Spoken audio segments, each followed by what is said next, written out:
And in addition to celebrating Independence Day this past weekend, July 3rd was also Crown Day, commemorating the 2-year anniversary of California passing the Crown Act. The law aims to protect women in the workforce who decide to wear their hair naturally and prohibit discrimination, extending to protection for hairstyles and hair texture. It passed in 13 states, 30 municipalities, and a federal bill was also reintroduced in March of this year.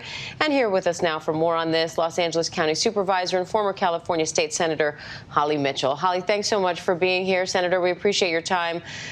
First off, tell us a little bit more about the Crown Act and why it's necessary. Thank you so much for having me. It was wonderful to celebrate Hair Black Liberation Day. You know, this was an important element for many of us across the country, primarily because hair discrimination still exists. We were seeing far too many Black kids, male and female, being suspended from school for wearing their hair in its natural state, as well as people not being hired or losing promotions. So it really fundamentally is a form of discrimination that the Crown Act, by establishing that Black hair is a race-based trait, aims to avoid in the workplace and in schools. What do you hope that passing this legislation in California does on a larger scale? Because it is also being considered in many places elsewhere. But it sounds like you want to go further than just legislation and also just raise awareness about the issue in general. Well, we were clear from the very beginning that this was really a culture shift. You know, it's wonderful to have the protection of law, but we want to get to a point where people don't have to rely on the law to allow them to wear their hair in its natural state to work or school. And so we're really looking for a culture shift for employers and school superintendents to understand that natural hair is acceptable, that there's nothing about it that's unprofessional or inappropriate for any work site or school setting. I always tease folks by saying, you know, none of my colleagues ever considered voting no on a Mitchell bill just because I happen to wear my hair locked. And so it really is about a culture shift. And this is a movement where Black people are reclaiming our right to wear our hair in its natural state wherever we go.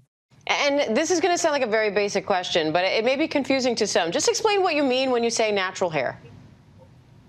Yeah, you know, my hair as a Black woman grows naturally in a very different texture, for let's say, than yours. I have a kinky, nappy, coily, curly texture. And so it also allows me to wear my hair in what we call protected styles, styles that don't require that I chemically straighten my hair. Locks is one example, braids or twists are other examples. And so what the Crown Act does, it says that hair is a race-based trait, means it grows naturally this way. I have no control over that. It's based on my race.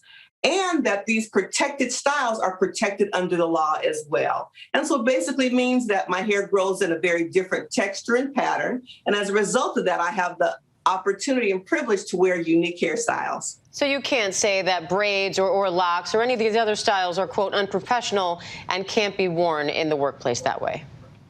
Precisely. You know, we're fighting against a very Eurocentric standard that this notion that straight hair is the only thing that's attractive, beautiful, or appropriate in the workplace. There's nothing inappropriate by my hairstyle, and it didn't stop me from passing 90 California laws the 10 years I served in the legislature. No, and I think your hair looks great today for what it's worth, Senator. We so appreciate your time today. Thank you. Thank you for the opportunity. We appreciate it. Hi, everyone. George Stephanopoulos here. Thanks for checking out the ABC News YouTube channel. If you'd like to get more videos, show highlights, and watch live event coverage, click on the right over here to subscribe to our channel. And don't forget to download the ABC News app for breaking news alerts. Thanks for watching.